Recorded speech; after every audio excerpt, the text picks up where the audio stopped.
మీరు రాము గారితో క్లోజ్ గా ఉంటారు కాబట్టి, సో అసలు రాము గారి సైకాలజీ ఓవర్ వ్యూలో చెప్పాలి అంటే ఏం చెప్తారు సార్?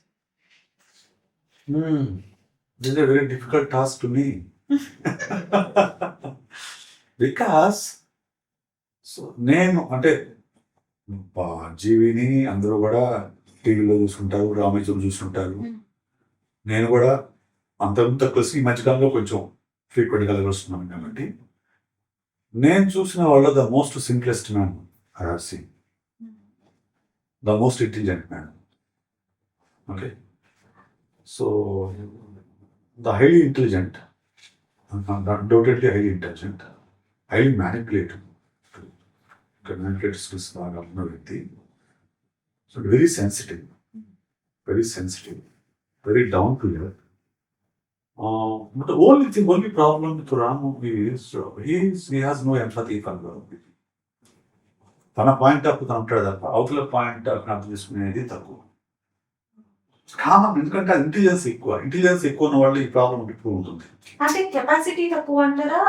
మనకి ఎందుకు కాదు, ఇంటెలిజెన్స్ ఎక్కువ ఉన్నప్పుడు ఏమవుతుందంటే, సపోజ్ నేను అర్థమయ్యే భాషలు చెప్తాను. యూనివర్సిటీ ప్రొఫెసర్ తీసుకొచ్చి ఎల్కేజీ పిల్లలు పాఠాలు చెప్పడం చెప్పలేడు. వాడు చెప్తే నీకు అర్థం కాదు. That is the position with Ramu. Okay, ఈ కాంట్ అండర్స్టాండ్ ఎల్కేజీ చిల్డ్రన్, ఈ can't teach the LKG children. అది తెలియదు. అది కాదు, ఆయన ఏంటంటే ఆయన కొంచెం ఇంటెలిజెన్స్ ఎక్కువ కాబట్టి ఇక్కడ ఫిలాసఫీ వచ్చాక నేను చెప్తా. Ramu is following Ayn Rand's objectives. Okay, అది ప్రపంచంలో ఉన్న ఫిలాసఫీలో ఒక ఫిలాసఫీ అంతే కదా. ప్రపంచం మొత్తం అలాగే ఉండాలని అనుకోకూడదు కదా. అవతలైపు సోషలిజం ఉంది, డెమోక్రసీ ఉంది, చాలా రకాల ఫిలాసఫీస్ ఉన్నాయి, ఎగ్జిస్టెన్షియలిజం చాలా రకాల ఫిలాసఫీస్ ఉన్నాయి. ఇవన్నీ చూడడానికి ఇష్టపడ్డాను, ఇలాగే నేను అనుకునే రైట్ అనుకునే రైట్ అంటారు. అది సమస్య. కరెక్టే, ఎవరికైనా ఉంటుంది. ఎవరైనా కానీ మనకు నచ్చిన పద్ధతిలోనే మనం ప్రపంచాన్ని అర్థం ప్రయత్నం చేస్తాం. బట్ నాకున్న పరిచయంలో నేను చూసిన మేరకు is the most simplest man I have ever seen. So the most చాలా మంచి లక్షణాలు నిలుస్తాయి. నాకు నిజంగా ఎగురు ఎత్తారు నాకు అర్థం కాదు. ఇప్పుడు అతను తనకు నచ్చింది తను నమ్మింది చెప్తున్నాడు. ఇప్పుడు నువ్వు దేవుడు నమ్మావు, ప్రేముడు రాముడు దేవుడు అని చెప్తున్నావు. అది అందరూ తిట్టలేదు, దానికి తిట్టలేదు. అలాగే ఒకటి నమ్ముతున్నాడు, చెప్తున్నాడు. నువ్వు తిట్టడం ఎందుకు? నీకు నచ్చితే చూడు, నచ్చకపోతే మానుకో, అంతే సింపుల్ కదా. కానీ అదన్నీ ఎందుకు చేస్తున్నాడు అంటే, నాకు ఒక తరంలో చలం ఏం చేశాడు, ఈ తరంలో రాము అలా చేస్తున్నాడు అనిపిస్తుంది. ఆ తరంలో చలం మహిళల స్వేచ్ఛ కోసం పుస్తకాలు రాశాడు. ఈ తరంలో రాము స్త్రీల కోసం చెప్పవచ్చు, కానీ బేసిక్గా అసలు మొత్తం యూత్ని కదిలించడం కోసం రాము అసోసియేషన్ ద్వారా చాలా మంది కలిగించాలని చెప్పాను. అవన్నీ తను చాలా వరకు టీవీలో ముందు మాట్లాడేవి, మైక్లో ముందు మాట్లాడేవి కూడా జనాల్లో చర్చ కోసం మాట్లాడతాను నా అబ్జర్వేషన్. సో బేసిక్గా నేను బస్సులో కలిసినప్పుడు చాలా సందర్భాల కోసం కూర్చున్నప్పుడు కూడా ఎప్పుడు కూడా మిగతా వాళ్ళలో కనిపించని రాములో కనిపించే మాకు ఒక మంచి లక్షణం ఏంటంటే, పొరపాటు కూడా బూతులు మాట్లాడండి, పొరపాటు కూడా ఎవరి గురించి బూతులు మాట్లాడండి. For me is a good human being. నా అబ్జర్వేషన్ అయితే is a very big human being. అతనికి ఐడియాలజీ అతనికి ఉంది, అతని ఐడియాలజీ మనకు నచ్చకపోవచ్చు, that is different matter. As a human being is good. అతను కూడా నచ్చని ఏంటి మెయిన్ అనేది ఫోన్ గురించి మాట్లాడతామని చెప్పేసి మెయిన్గా ఉండే అబ్జెక్షన్. ఎవరన్నా మాట్లాడతాడు ఆయన నేను చూస్తా అన్నాడు, అంతేగాని మిమ్మల్ని చూడడం చెప్పలేదు కదా. తను చూస్తా అన్నాడు, తనకున్న ఇంటెలిజెన్స్కి తనకున్న బ్యాలెన్స్కి తను దాన్ని మేనేజ్ చేసుకోవాలి కాబట్టి తను చూస్తాడు, ఎగ్జాంపుల్ కోసం చూస్తాడు. కానీ అందరూ అలా ఉండాలని లేదు. అందుకే దానికి చెప్పినట్లు దానివల్ల కొన్ని నష్టాలు తనది బాగా తెలుసు, తనకు తెలుసు కాబట్టి తను ఎంతో ఎలా ఉపయోగించాలో అలాగే ఉపయోగించుకుంటున్నాడు. అందరికీ అది పనికిరాదు. సో బేసిక్గా తను ఏం చెప్తాడు, నన్ను ఫాలో అవుతుందని చెప్తాడు. అంటే ఎవరు నన్ను ఫాలో అవద్దు అని చెప్పారు కదా సార్, ఇది పర్టికులర్ గా నన్ను ఫాలో అవద్దు అని చెప్పడం బేసిక్ ఫిలాసఫీ అది. యాక్చువల్ గా నిజానికి ఎవ్వరు ఎవరిని కూడా పూర్తిగా గుడ్డిగా ఫాలో అవ్వరు. మనకు నచ్చినంత వరకు తీసుకొని ఫాలో అవుతాము. ఓకేనా? ఓకే. సో అలాగే తను ఏమంటాడు, నువ్వు సొంతగా ఆలోచించుకో అంటాడు. ఇప్పుడు రామోయిజం అనేది నా ఫిలాసఫీ, అలాగే నీకంటూ ఒక ఫిలాసఫీ ఉంటుంది, ఎక్స్ప్లోర్ ఇట్ అంటాడు. నీకంటూ ఒక ఫిలాసఫీ ఉంటుంది, నీ జీవితానికి సంబంధించి నీ పెళ్ళి అంటే ఒక ఐడియా ఉంటుంది, లేకపోతే బుక్స్ అంటే ఒక ఐడియా ఉంటుంది, చదువు ఒక ఐడియా ఉంటుంది. దాన్ని ఫాలో, డోంట్ ఫాలో మీ అని తను క్లియర్గా చెప్తాడు. కానీ అర్థం చేసుకోవట్లేదు జనాలు అర్థం చేసుకోకుండా రామోయిజం పేరు ఏదో చెత్త మాట్లాడుతుందని చెప్పేసి విమర్శిస్తూ ఉంటారు. Of course that is different matter. అంటే బేసిక్ గా ఇందాక మీరు అన్నట్టు తాగినప్పుడు కూడా ఆయన ఏమి కొంచెం కూడా బ్యాడ్ గా మాట్లాడడం అని అసలు అంటే నేను ఆయన పర్సనల్ గా చూడలేదు. చాలా మంది 99.99% ఆఫ్ ద పీపుల్ ఆయన్ని తాగినప్పుడు చూసుంటారు కాబట్టి జస్ట్ ఆయన మాట్లాడటం మాత్రమే విన్నాను కాబట్టి. సో యాక్చువల్ గా ఆయన తాగినప్పుడు మీరు ఆ దాంట్లో ఉన్నప్పుడు పార్టీ మోడ్ లో what are the topics that you guys discuss? We discuss all the topics, like movies, like politics, like the things, the issues going on right now.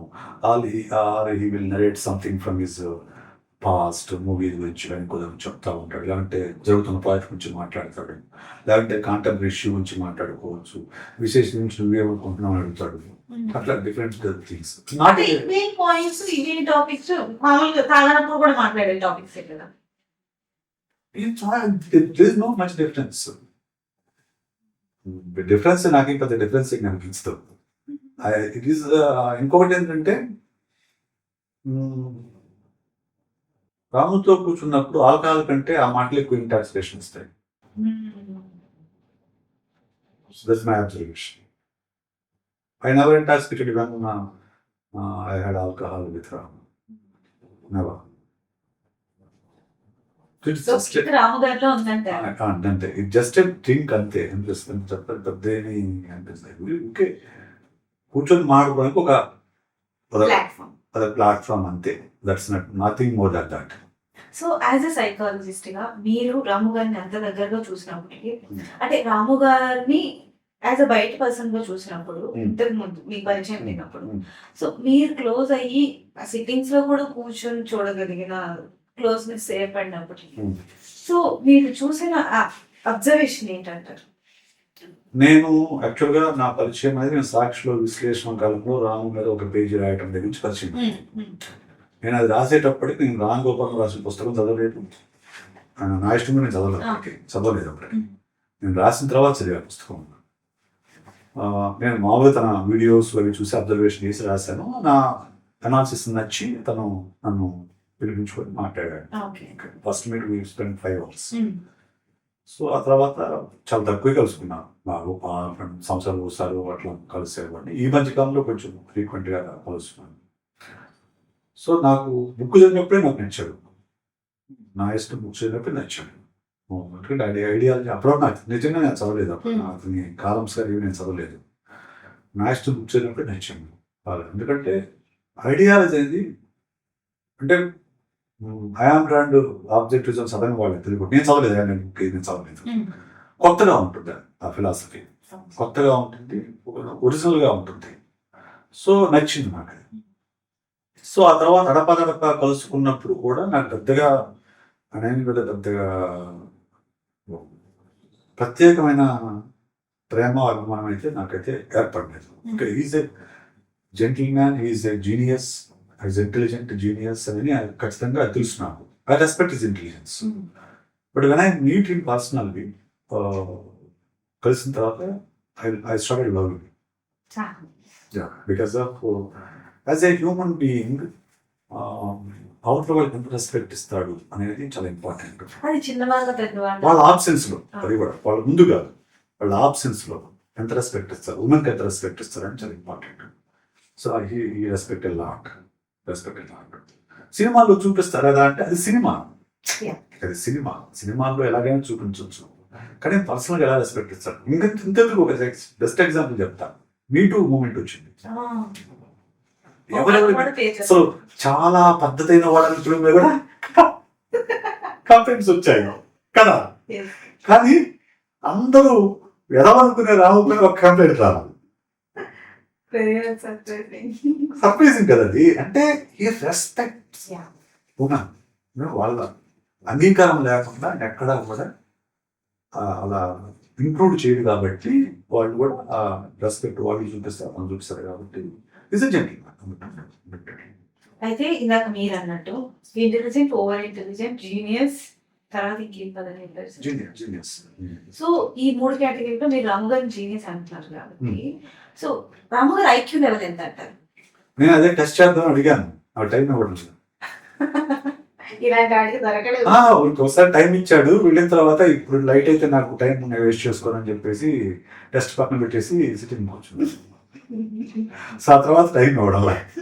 So నేను అదే చెప్పా, అంటే నా ఐక్యూ తక్కువ అయితే మళ్ళీ డ్యామేజ్ కదా అన్నాడు. ఇంకా నీకు అడ్వాంటేజ్, ఎందుకంటే నార్మల్ ఇంటెలిజెన్స్ ఉండి కూడా ఇంతమందిని మ్యానిపులేట్ చేయగలిగారంటే నీ మ్యానిపులేటివ్ ఇంటెలిజెన్స్ బయటపడుతుంది. సో అంటే ఒక నార్మల్ చేసుకున్న వ్యక్తి కూడా ఇంతగా బాగా చెప్పగలుగుతుంది, ఇది గొప్ప ఇంకా అది ఇంకా గొప్ప విషయం కదా అన్న. ఇంకా అది ఇంకా గొప్ప విషయం కదా. నా అజంప్షన్ మేరకు, నా అంచనా మేరకు మీరు జీనియస్ లెవెల్లో ఉంటారని అనుకుంటున్నాను. తక్కువ అనుకో ఇంకా మంచిది అని చెప్పాను. Most probably this month I will do it.